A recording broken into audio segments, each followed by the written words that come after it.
What's up, everyone? I don't know if this is.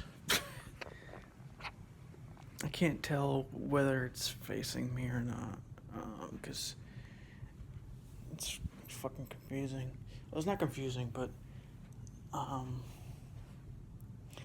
Anyways, I'm gonna go into another episode, but this episode is actually pretty fundamental.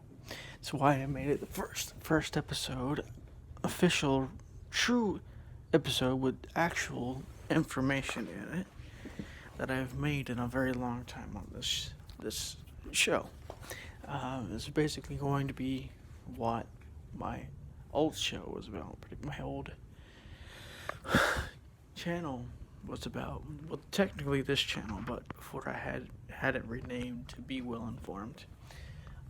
And I figured I'd make this one first because this is probably the most important in many ways to understanding yourself, to understanding the world, but mostly understanding yourself.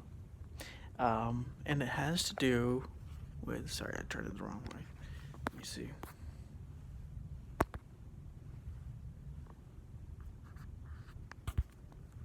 I don't know if this is right or not. We'll see. So many people tell you to observe your mind. Observe your mind. If you observe your mind, you will learn more about yourself. You'll be calmer and things like this. That is true. It's not just about the mind. That's also about the emotions. But in this particular episode, I'm going to be talking about something that's actually much deeper than this, and something that's not really talked about when it comes to observing the mind, and is actually probably the greatest cause for not having objective observations, not having your mind control you. This is this is the problem. This is the main reason why your mind controls you when you're observing your mind. Even when you're observing your mind, part of that has to do with your emotions, but a lot of it has to also do with something else. And this something else I'm going to call sublabels. I'll give you an example of what a sublabel is, right? So a good example of what a sublabel is you have a government. Oh, sorry, not a government. A person who, is a Republican. This person as a Republican. And so it's not just about the fact that you see this person as a Republican. It's about the sub-labels that you have regarding what Republicans are. Maybe you think that Republicans don't care about people, they don't care about the poor, they only care about themselves, or pulling themselves up by the bootstraps. That's what they'll say to the poor. All that type of things. While that's not inaccurate, or while that's not necessarily accurate or inaccurate, because you are unaware of the sub-labels that are controlling, that are controlling, not only are controlling you, but are controlling how you see things. You are being controlled by these sub-labels. So it's not just about the labels themselves. It's also more about the sub-labels that your mind has regarding whatever it is. Oh, this person's a Democrat. What does that mean? That you may think that all Democrats are socialist, or they're all about saving the planet and being hippies and things like this. Maybe it's a very hyperbolic example, but it's exactly what sublabels are. And there's nothing wrong with sublabels or labels, but when the sublabels and labels are, well, first there's a couple of problems that happen here. If the sublabels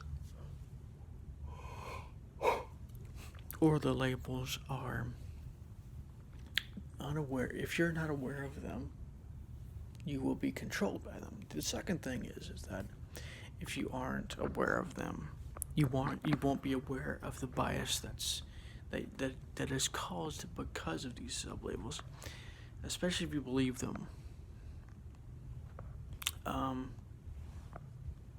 But almost more importantly, in some ways, is that if you're not aware of them, if you're not willing to face these sub-labels, and the best way to really do that is to become aware of them. Become aware of them, understand them, and realize that you believe and understand. You believe and see these things as whatever you see them as.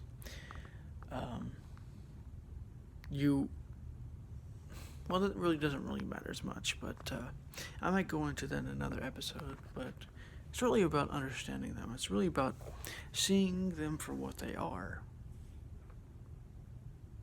One of the biggest problems one of the biggest traps people have, and one of the biggest reasons people get so stuck in their minds, is because of their minds' illusion of validity that it gives things. I gave you an example to show you what I'm talking about. So let's go back to the example that I talked about with you see somebody as a Republican, and you see them as whatever the sub-labels are. They don't care about people and all this stuff. And your mind sees that as valid and accurate. Not necessarily about accurate, but that it sees it as valid and truthful. It's mostly about the mind seeing it as valid and something to be taken as truthful. But it's mostly to do with the validity that your mind gives this thing. And if you're not aware that your mind has this blind spot, this bias, because basically all judgments that are or create some kind of strong emotion, or even a mild emotion, is a bias, or will create a bias, which then will kind of what's the word I'm looking for? Blind you to things that are not necessarily that are its opposite, but that are not necessarily going to be the thing that you're biased towards. And so if you're not aware of this, if you're not aware of your biases in regards to this and your blind spots, basically all your blind spots and biases have to do with your beliefs and opinions and emotions related to this. If you're not aware of this, and if you're not aware of how these things affect you, and how you see these things, and how you react to these things, you're going to be falling into the traps of bias over and over and over again. But not only that, but you're going to be constantly reacting to things. I used to be radicalized back in the day, so I don't know how this works. I know what happens when you have strong emotions, strong beliefs, strong opinions on things.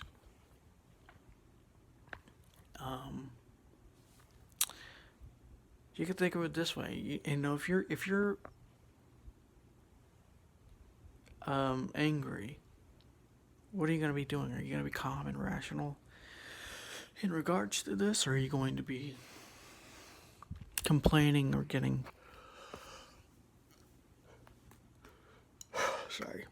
are you going to be complaining or something like that, even if it's only in your mind?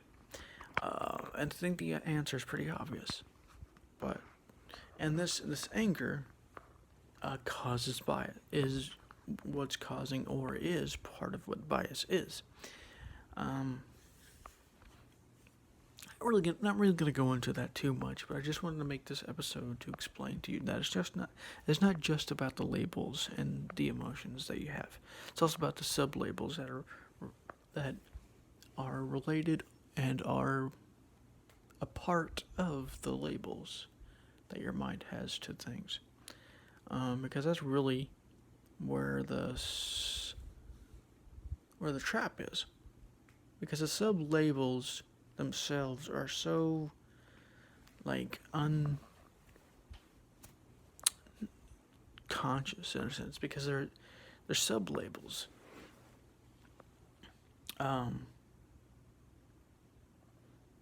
Like for instance, like you think of the flower, you're not gonna think necessarily of. Let me think of something that make me better than that to explain it. So if you have something like gravity, if you're not a scientist of gravity, you're not gonna really understand, the sub ideas related to gravity, and this is because you're not aware of them. And the same is true for any of these sub labels. And so because you're not aware of them, you're not aware of how they're affecting you. And because you're not aware of how they're affecting you, you are becoming controlled by them. Awareness is the best medicine. There's an episode from a YouTube channel called actualized.org. It's also a website called Awareness Alone is Curative. And basically the argument made in this video, it's a very long video, but argument made in this video was that awareness alone is curative. It may take several times.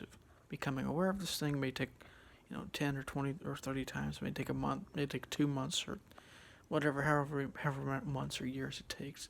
But eventually, awareness is going to be aware of the flaws of doing whatever it is that your mind is doing, and so it's going to stop whatever your mind is doing.